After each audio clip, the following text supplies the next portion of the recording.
its foundation, the Connolly Society and this commemoration has been two different things. One was to make sure the city's part of the work of James Connolly was commemorated in the area he came from, and to make sure that people had a knowledge of Connolly's life in the city, but also internationally through the policy of Ireland. And the second thing that James Connolly Society has always been focused on is solidarity work in Ireland, that struggle for Irish independence and the establishment of the Republic, which was the labour steps of GPO. So next year is going to be very important to us. The Connolly Society is affiliated to 1916 societies, and we're delighted with that. It's a fantastic organisation doing some great work based on sort of horizontal structure in the grassroots and Republican communities and working class communities throughout Ireland. And the Connolly Society thinks it fits very much in the ethos of the. So I'm delighted to say our speaker today is National Organiser of 1916 societies, Paul Scanlon.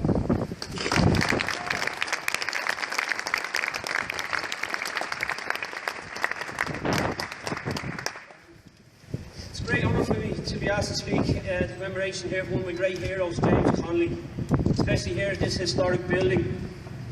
I also want to commend the great work that the James Connolly Society does in the community here in Edinburgh. I also want to commend and thank you all.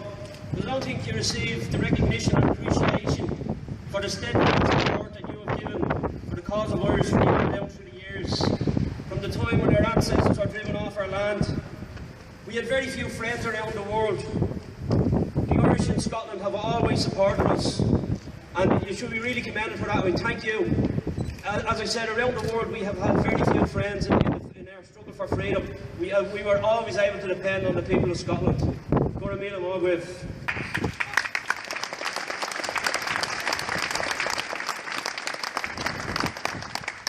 Next Saturday, the 1916 Societies launch our One Ireland, One Vote campaign, and we're actually launching it in the house that Patrick Pearse grew up in Dublin. The 1916 Societies are an Irish independent separatist movement. We believe that the Irish Republic should be an independent state as envisaged in the 1916 Proclamation. We believe that the Irish nation is sovereign and that the Irish people alone have the right to determine the future of the island, free from external impediment. We believe that national self-determination in the form of an All-Ireland referendum on Irish unity will give every Irish man and woman an equal say on partition and speed the formation of an independent state to replace the two failed states and its two failed political institutions in Stormont and Leinster House, both of which are still under the control of the English Crown. We in the 1916 Societies believe that the proposed border poll under the terms of the Good Friday Agreement conflict with the principle of self-determination and the democratic rights of the Irish people. It is in effect nothing more than a sectarian headcount designed to uphold the Unionist veto and maintain the status quo in the six counties. It is very clear that Britain continues to refuse to recognise Ireland as a democratic unit. This is enshrined in the Belfast Agreement. New proof of this has emerged recently in the form of a video footage of former British Prime Minister Tony Blair dismissing out of hand the call for an All-Ireland referendum during the Good Friday Agreement negotiations. This was accepted by our former comrades in New Sinn Féin, and our fallback position is this border poll.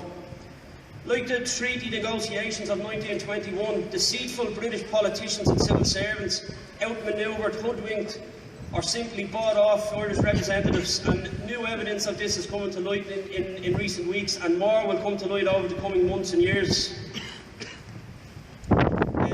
It's great sadness that I have to tell you that our former comrades now enthusiastically implement British rule and neoliberal Conservative Party austerity on our people in the north. The Good Friday Agreement copper-fastens partition and cements British rule in Ireland. It further adds to the democratic deficit on the island of Ireland. Schedule 1 of the agreement gives the British Secretary of State a supreme veto over Irish self-determination and guarantees the continued gerrymandering of the island for the purpose of the British government. The terms award Britain through their Secretary of State exclusive rights to determine, if and when a border poll may be called, the sole authority to decide the wording of such a poll, to decide who will be allowed and who will not be allowed to vote in the poll. This triple lock effectively bars any movement towards the ending of partition, ensuring that Irish unity remains no more than an aspiration with the prospect of it being actually realised. We believe that genuine self-determination can only be realised in the form of our All-Ireland referendum, our One Ireland, One Vote campaign. Through such a democratic process, we intend to empower the Irish people to secure their sovereign destiny, a 32-county Irish Republic founded on the principles of the 1916 Proclamation, a republic worthy of the name and worthy of the sacrifices made by generations of Irish men and women. We respectfully request from you, our exiled children in Scotland, your endorsement and support for our One Ireland, One Vote campaign. We in the 1916 Societies watched with great interest and anticipation the Scottish referendum for independence. We were sure that the people of Scotland were going to break the Union. We learned many lessons from your campaign. Unfortunately, the scare tactics, the lies, the false promises won the day. But I believe the dark forces that defeated Scottish independence have only postponed the inevitable. Scotland will be free, there is no doubt about that. The prophetic words of James Connolly come to mind. If you remove the English army tomorrow and hoist the green flag over Dublin Castle, unless you set about the organisation of the Socialist Republic, your efforts will be in vain. England will still rule you. She will rule you through her capitalists, through her landlords, through her financiers, through her whole array of commercial and individualist institutions she has planted in this country and watered with the tears of our mothers and the blood of our martyrs. Those words were written by Connolly over 100 years ago, and I believe they are just as relevant today in 2015. For Scotland to be truly independent, and for the people of Scotland to benefit from that independence, you must do more than change the colour of the flag and the accent of your rulers. There is no point in exchanging Westminster rule for Frankfurt rule. You must look at the way we in Ireland have been treated by EU and the IMF. You must look for an alternative to the neoliberal economic agenda being foisted on the people of Europe. With the collusion of traders in Fianna Fáil, Fine Gael and Labour, the Irish people were forced to bail out the European banking system. The Irish people consist of 0.5% of the population of Europe, yet we were bullied into paying 42% of the total cost of the financial crisis to bail out the failed banks. An odious debt was foisted onto the shoulders of future generations, a debt that is not ours. Each Irish man, woman and child has almost 9,000 euros of debt placed on their shoulders, as opposed to the European average of 192 euros, and it's actually 172 euros in Britain per head. This has caused devastation to the living standards of our people. The most vulnerable in society have suffered the most, with vital cuts to services. There was actually a woman yesterday in Tala Hospital spent 28 hours on a trolley, 101 years of age. She was born in 1913, the year of the lockout. That's where we are in Ireland with the cutbacks, the austerity cutbacks. This has also caused a massive rise in suicide due to pressure placed on people by financial institutions. These corrupt banks, which are bailed out by the Irish people, are now evicting families from their homes. Ireland is under attack. Our natural resources, our oil, our gas, our forests, fisheries, our water are being sold off to corporate entities. Billions of dollars of gas from the current gas field off the west coast of Ireland have been signed away by corrupt politicians with no benefit for their people. Ireland is being raped by faceless corporations. Our natural resources are being stolen, our homes, our land are being sold off to vulture funds at fire sale prices. An asset grab is taking place, a transfer of wealth from the people to the corporations and financiers. Corporations controlled from Wall Street, controlled by the Rothschilds and Goldman Sachs, etc. But corporations ultimately controlled by the English Crown, by the City of London. The green flag may well fly over Dublin Castle, but who really rules Ireland? Is it the capitalists and the financiers who Connolly warned us about, who brought Ireland to its knees? The capitalists and the financiers of the EU and the IMF who forced the Gambian government to sacrifice the future of our children and our grandchildren by bailing out the European banking system? Is it the commercial and the individualist institutions that Connolly spoke about? Individuals like Dennis O'Brien, a blue shirt tax exile who owns half the country and pays no taxes.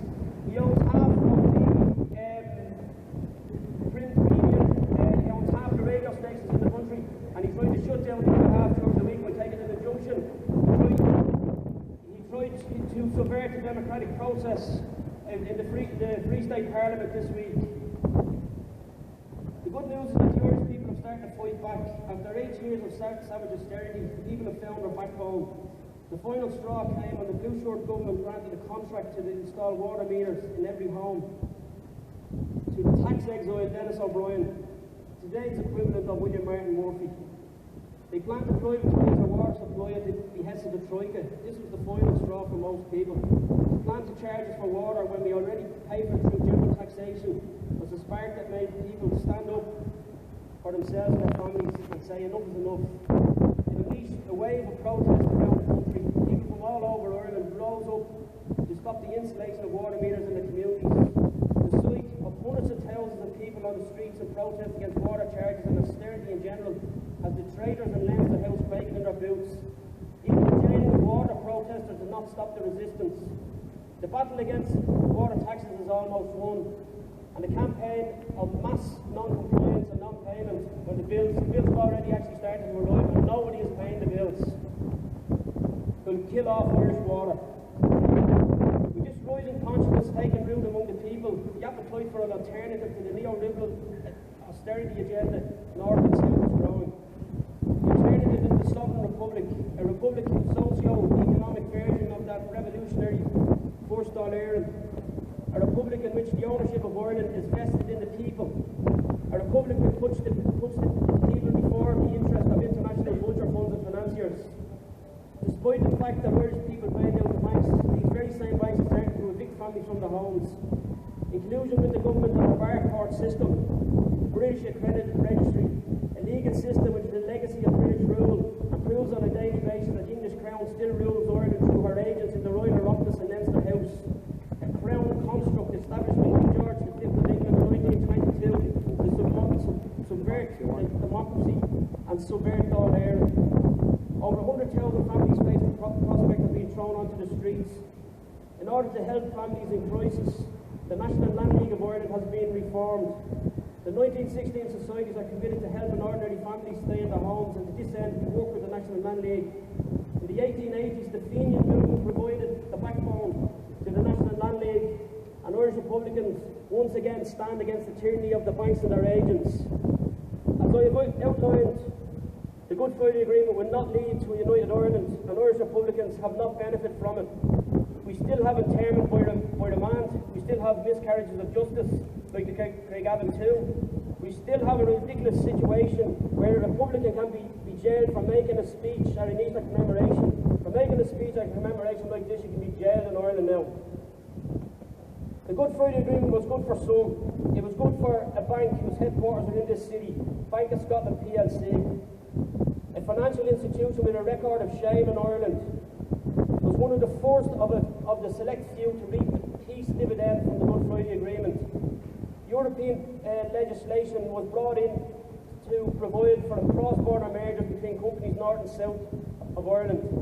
Although intended for private companies such as electricity, gas, health boards, etc., the legislation was never intended to be used by financial institutions.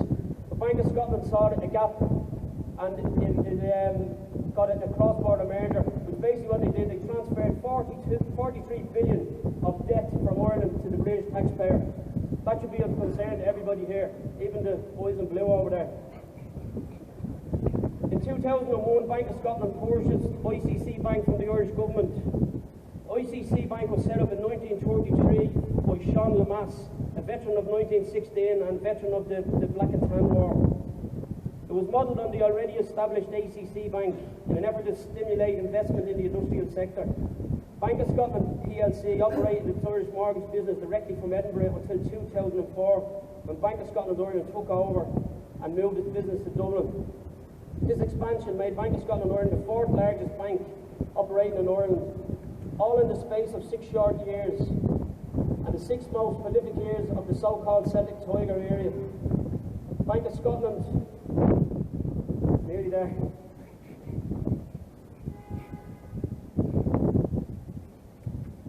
The reprehensible excuse for a bank which entered the Irish market with an astonishingly flawed business model.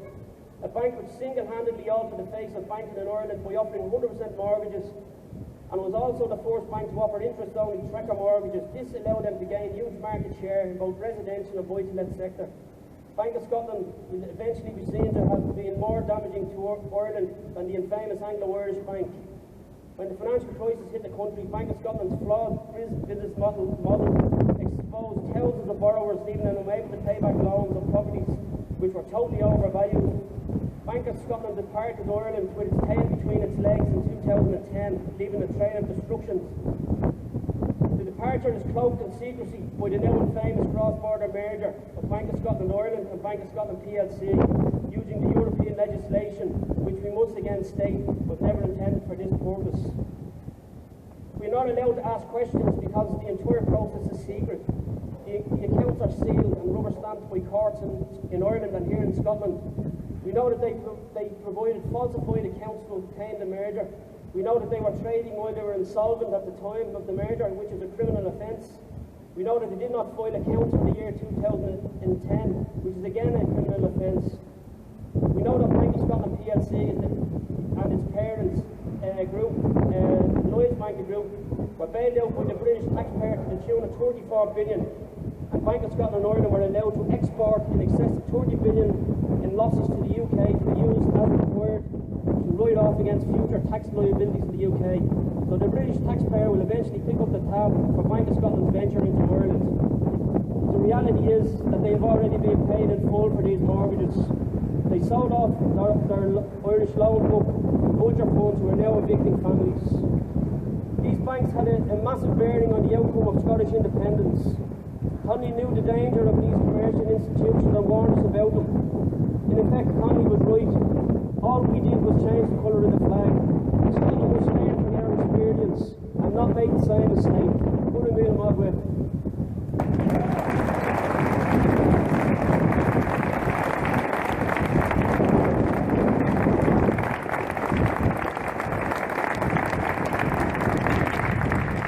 100 years before the sunlight of morn, in Edinburgh's Caggy, James Connolly was born.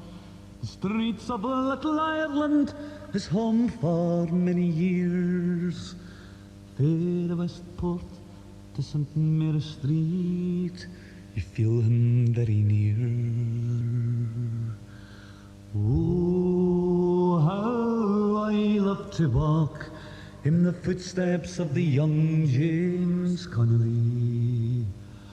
Oh, how I love to walk in the footsteps of that great man. In 1911 to Belfast he came to organise the union, the women and the men. Orange men and bishops, they were both terrified to see Catholic and Protestant marching side by side. Oh, how I love to walk in the footsteps of the young James Connolly. Oh, how I love to walk in the footsteps of that great man. Here's to that non-sectarian band, marching through Belfast for the Union demand. Fillets and the drums scorn the old orange tricks, aye, and the ancient Hibernians with their stones and sticks. Oh, how I love to walk in the footsteps of the young James Connolly. Oh, how I love to walk in the footsteps of that great man. Now the national question was clear in his mind. For a workers' republic, aye, the people combined. Revolution that was needed, reforms would never do, and the number of counties would be 32. Oh, how I love to walk in the footsteps of the young James Connolly. Oh, how I love to walk in the footsteps of that great man. So if you're out on the Coogate on a dark and lonely night, remember young James Connolly and keep the firelight. The social and the national is swam in both those streams, but a socialist republic for Ireland was his dream. Oh, how I love to walk in the footsteps of the young James Connolly. Oh, how I love to walk in the footsteps of that great man.